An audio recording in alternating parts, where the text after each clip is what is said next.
This is a CBS News special report. Good day. The President of the United States is about to hold a joint news conference with King Abdullah II of Jordan in the Rose Garden. They have just walked up to the podiums. Let's listen in. For being with us today. Very much appreciated. This is our second meeting since my inauguration, but our first at the White House. Very special place, I can tell you that. I've gotten to know it well. Long hours, very special. It's really an honor to welcome you here today, but before we begin, let me say a few words about recent events. Yesterday, chemical attack. A chemical attack that was so horrific in Syria against innocent people, including women, small children, and even beautiful little babies. Their deaths was an affront to humanity. These heinous actions by the Assad regime cannot be tolerated. The United States stands with our allies across the globe to condemn this horrific attack and all other horrific attacks for that matter. Your Majesty, Jordanians are known for their legendary hospitality, and we will do our very best to be equally gracious hosts. They're also known, however, I have to say this, for their fighting ability, and you are a great warrior, and we appreciate it. Thank you. The historical ties and close friendship between our two countries dates back 3/4 of a century. In that time, the Middle East has faced many periods of crisis and unrest, perhaps never like it is today, however. Through them all, America has looked to Jordan as a valued partner, an advocate for the values of civilization, and a source of stability and hope. I am deeply committed to preserving our strong relationship, which I will, and to strengthening America's long-standing support for Jordan. And you do have tremendous support within our country, I can tell you that. As we know, the Middle East and the entire world is faced with one of its gravest threats in many, many years. Since the earliest days of the campaign against ISIS, Jordan has been a staunch ally and partner, and we thank you for that. Jordanian service members have made tremendous sacrifices in this battle against the enemies of civilization. And I want to thank all of them for their really just incredible courage. So many have been lost, and we pay homage. So many. In King Abdullah, America is blessed with a thoughtful and determined partner. He is a man who has spent years commanding his country's special forces. He really knows what being a soldier is, that I can tell you. And he knows how to fight. The king has been a leader in calling for a plan to defeat ISIS once and for all. And I'm with you on that. We're both leaders on that, believe me. That's what we speak about today, and that is what we are going to do. And it'll be a shorter fight than a lot of people are thinking about. Believe me, we've made tremendous strides, as we discussed. As you know, we had a very, very fine delegation come over from Egypt and also from Iraq. And they said more has been done in the last 6 weeks than has been done in years with the previous administration. And believe me, we're going to keep it that way.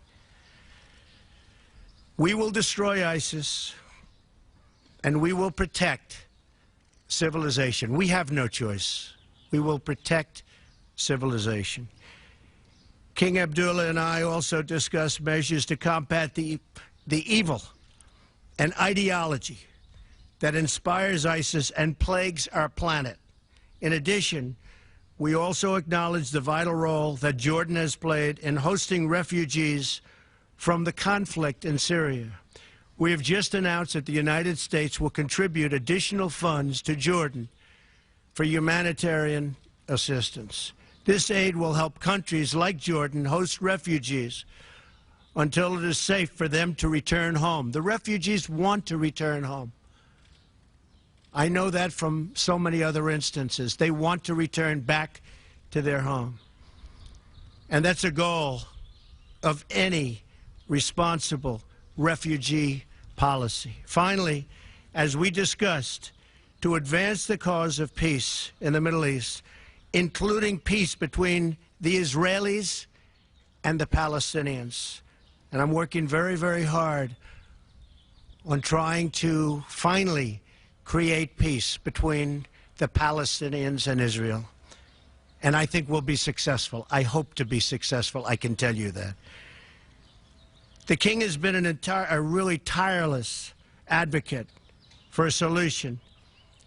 He's going to help me with that and help me at the highest level. And we will be consulting with him very closely in the days ahead. King Abdullah, I want to take this opportunity to thank you for your partnership. Working together, the United States and Jordan can help bring peace and stability to the Middle East and, in fact, the entire world, and we will do that. Thank you very, very much for being with us.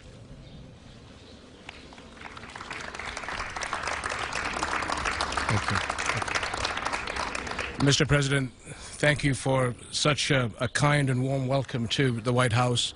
I fondly remember the meetings we've had many years ago and more recently several months ago. You've always been a generous host and have always looked after us.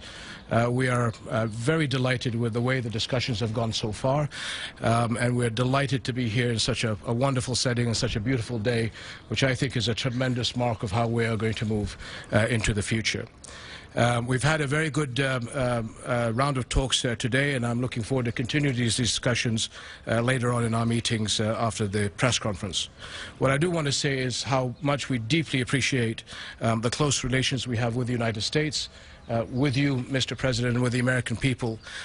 This is a strategic partnership that we call and keep very close to our hearts, and it is a partnership on so many levels that we will continue, I think, with the frank discussions that we had today to improve on as we face the challenges of the future. And I am very delighted for your vision, your holistic approach to all the challenges in our region, and to the dedication of your team in being able to translate your policy into actions successfully, hopefully, as we move forward.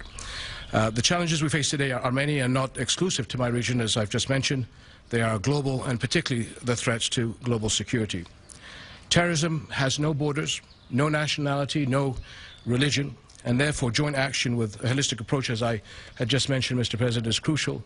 I am very delighted that you have the vision to be able to move in that direction, and I think that the world will be in a very good place as we move with all these challenges ahead. No doubt, with all the challenges that we face in the world, the role of the U.S. is key to all the issues that we have around the world. But it's not just the fact that we should expect the United States to do all the heavy lifting. The heavy lifting has to be done by all of us in the international community to support the United States in being able to translate that vision into the right direction. So there's a lot of responsibility for all of us in the international community to support the President, the administration, and the American people to bring brighter days to all of us. We are very encouraged with the President's determination to support Arab and Muslim states in their fight against terrorism. But it is not only the fight of terrorism inside of our societies, but we as Arab Muslim states standing behind the international community in being able to defeat this international scourge. In Syria, we need a political solution that ends the conflict in the country and preserve its unity and territorial integrity.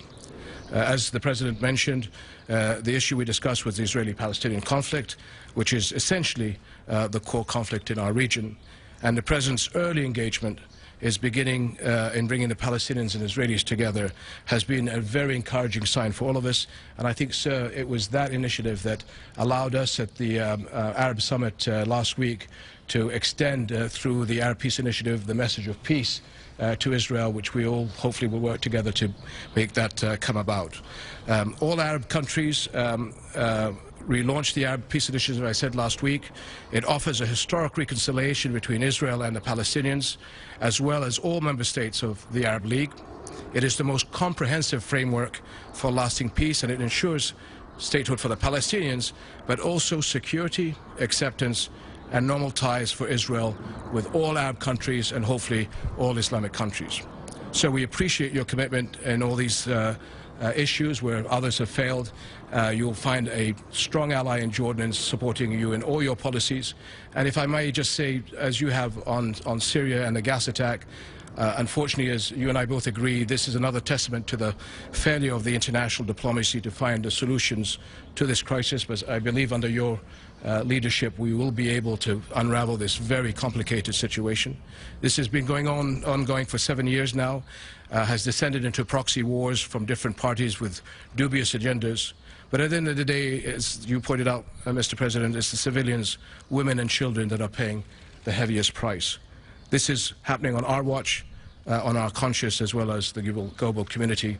And I know the passion and emotion that the President has expressed in how this should not be tolerated whatsoever. And this threshold of inhumanity and savagery that are being crossed every day is something that I know the President will not allow to happen wherever it may be, and I fully support and endorse the President in this issue. So I want to thank you, sir, because you have the outlook of looking not just at the Syrian challenges, but that of Iraq, Israel, Palestine, Libya, and everything that is in our region. So I think your message to all of us is a message of hope. And that's what I take away from this conference. And I thank you for all that you have done so far and all that you will do, sir.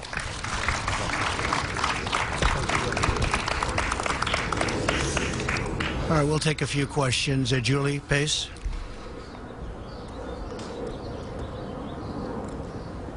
Thank you, sir. I have questions on Syria for both leaders, but if I could start with you, Mr. President.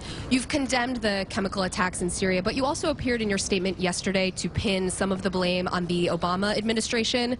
You're the president now. Do you feel like you bear responsibility for responding to the chemical attacks, and does the chemical attack cross a red line for you? Well, I think the Obama administration had a great opportunity to solve this crisis a long time ago when he said the red line in the sand. And when he didn't cross that line after making the threat, I think that set us back a long ways, not only in Syria, but in many other parts of the world, because it was a blank threat. I think it was something that was not one of our better days as a country. So I do feel that, Julie. I feel it very strongly. To the chemical attack? I now have responsibility, and I will have that responsibility and carry it very proudly. I will tell you that. It is now my responsibility. It was a great opportunity missed. As you know, I'll be meeting with the President of China very soon in Florida, and that's another responsibility we have, and that's called the country of North Korea. We have a big problem. We have somebody that is not doing the right thing. And that's going to be my responsibility. But I'll tell you, that responsibility could have been made a lot easier if it was handled years ago. Before I move on to the king, can I just quickly ask you if the chemical attack crosses a red line for you? It crossed a lot of lines for me. When you kill innocent children, innocent babies, little babies, with a chemical gas that is so lethal, people were shocked to hear what gas it was. That crosses many, many lines, beyond the red line, many, many lines. Thank you very much. And, Your Majesty, if I could ask about refugees, your country has really borne the brunt of the refugee crisis in Syria. The President has signed travel bans that would block Syrians from coming to the U.S. If that goes into effect, what would the impact on your country and across the region be? Well, I think, as the President pointed out, most, if not all, Syrian refugees actually want to go back to Syria. And that what we're working with the United States and the international community is to be able to stabilize the refugee refugees in our country, give them the tools so that as we're working with the solutions in Syria, we have the ability to be able to send them back as a positive influence into their economies. And again, the President and the Europeans are being very forward-leaning in being able to look after our host community. Tremendous burden on our country, but again, tremendous appreciation to the United States and the Western countries for being able to help us in dealing with that. Dalit, please. Your Majesty, how does the outcome of the recent Arab summit help the U.S. In its policy to advance Palestinian-Israeli negotiations? Well, as I said, the Arab Peace Initiative came out with a resounding resolution to offer peace to the Israelis, to make them feel that they're accepted into the neighborhood, and to be able to support the President as he brings both parties together. And again, I have to remind people that very early on, there was an early engagement by the President and his team to the Israelis and the Palestinians to be able to see what he can do to bring them together. It is the core conflict for a lot of us in the region. The President knows this. He has his instincts in the right place, and working with his team, our job, as I said, is to do the heavy lifting. The Arabs are prepared to do whatever they can to bring Israelis and Palestinians together under the leadership of the President. Thank you. John Yang. Thank you, Mr. President. I'd like to follow up on Julie's question and press you a little more on Syria. How will you distinguish your policy and your actions on Syria from the inaction that you criticized of the previous administration? You say it's now your responsibility. What should we see, or what should we look for that will be different? And Your Majesty, I'd like to ask you, what gives you, this is now your second meeting with the President, what gives you the optimism that Mr. Trump will succeed in the Israeli-Palestinian conflict, where so many others have failed before him, to be a broker for peace? I like to think of myself as a very flexible person. I don't have to have one specific way, and if the world changes, I go the same way. I don't change. Well, I do change, and I am flexible, and I'm proud of that flexibility. And I will tell you that attack on children yesterday had a big impact on me. Big impact. That was a horrible, horrible thing. And I've been watching it and seeing it, and it doesn't get any worse than that. And I have that flexibility, and it's very, very possible, and I will tell you, it's already happened, that my attitude toward Syria and Assad has changed very much.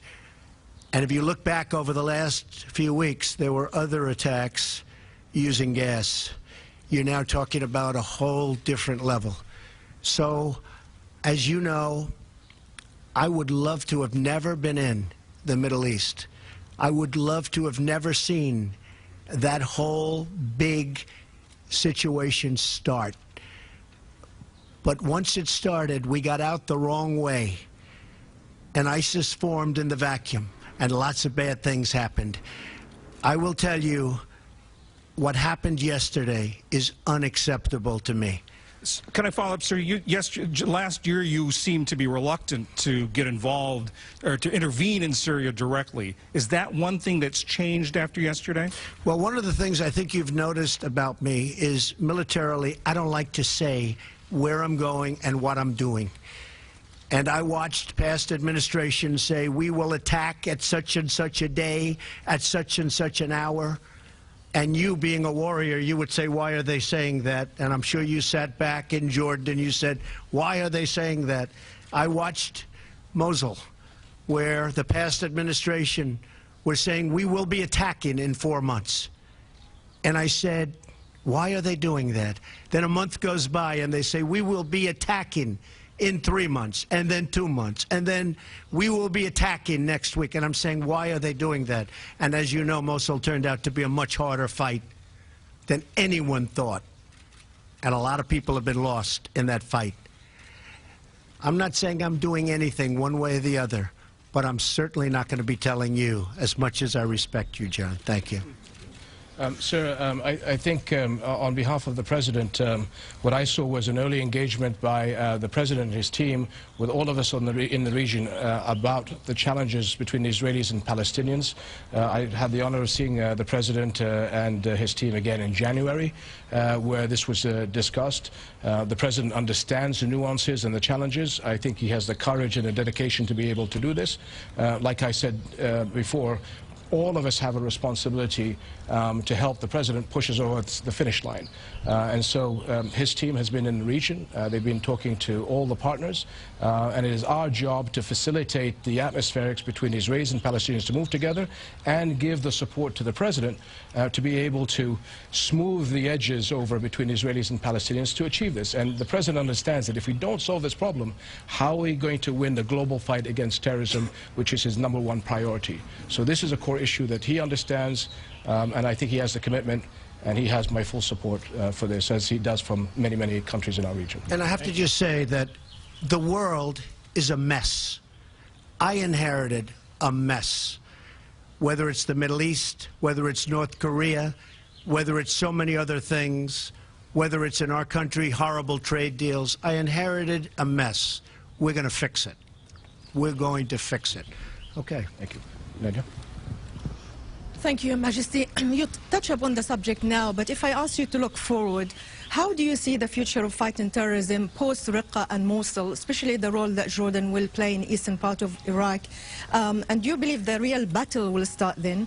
And if I may, Mr. President, you know very well that the Iranian militias and Hezbollah has been propping the Syrian regime for a while, over a few years now. Will you go after them? What message will you give them today? And will you work with the Russians to stop, to ground the Syrian Air Force and to establish safe zones? Thank you. Well, the first part is that we are seeing very recently tremendous gains on the ground in Raqqa and Mosul. Again, I think as the President alluded to, it's very difficult to put timelines on this issue because the battle space is always very fluid. But I think that the war is being won on the ground. Having said that, terrorists are on the move. They'll be on the move inside of Iraq and inside of Syria, so that we have to make sure that we adapt our plans accordingly, and they move beyond borders, beyond our region and elsewhere. So as we and the administration have discussed, it's this holistic approach. How do we fight them wherever they are? And I think that is the understanding. Terrorists have no respect for borders and religions and people. So it's the seriousness of how we do this holistic approach that I've mentioned several times. And what I'm really delighted is that the understanding by the President and the administration in how to deal with this globally. And I think you're seeing a move in the right direction because the policy now is being charted out, and my discussions with the Defense Secretary and the Foreign Secretary allows us to be then able to decide how we adapt ourselves in the region to be able to come in line with international diplomacy. The Iran deal made by the previous administration is one of the worst deals I have ever witnessed, and I've witnessed some beauties. It's one of the worst deals I've ever witnessed. It should never have been made. It was totally one-sided against the United States and, frankly, against much of the Middle East. I will do whatever I have to do. They have a deal. It was, some people say, not done properly, even in the form of its finalization. There was no vote from Congress. There was no real ratification. But I will do what I have to do with respect to the Iran deal. As far as ISIS is concerned, the United States will work with whoever it's appropriate to work with to totally eradicate ISIS and other terrorists. And by the way, ISIS is one group, but others have formed. Frankly, they're all over the place. We will do what we have to do to eradicate terrorism. But, sir, I'm talking about the Iranian militias in Syria, supporting the Syrian regime separate of the nuclear deal. What message do you have for them today? You will see. They will have a message. You will see what the message will be. Okay? Thank you. Thank you all very much. Thank you. Thank you. The President of the United States in a joint news conference in the White House Rose Garden with King Abdullah II, the King of Jordan, Jordan being a key ally of the United States for generations in the Middle East. The Jordanians depend a great deal on U.S. foreign aid. Jordan is not a rich country, and yet it is the home to more than 2 million Syrian refugees that the Jordanians have accepted into refugee camps there.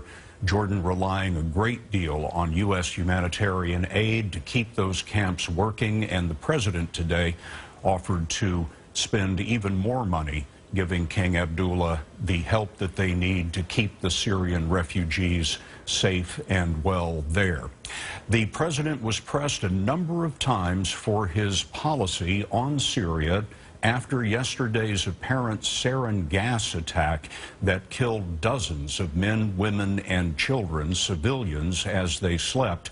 The president called that a deplorable act, but he was never able to quite articulate what he intended to do. He said at one point, "I will do what I have to do, and I'm not going to tell you," meaning the press, because he didn't want to telegraph his motives or his plans. Now, Margaret Brennan is in the Rose Garden for us today.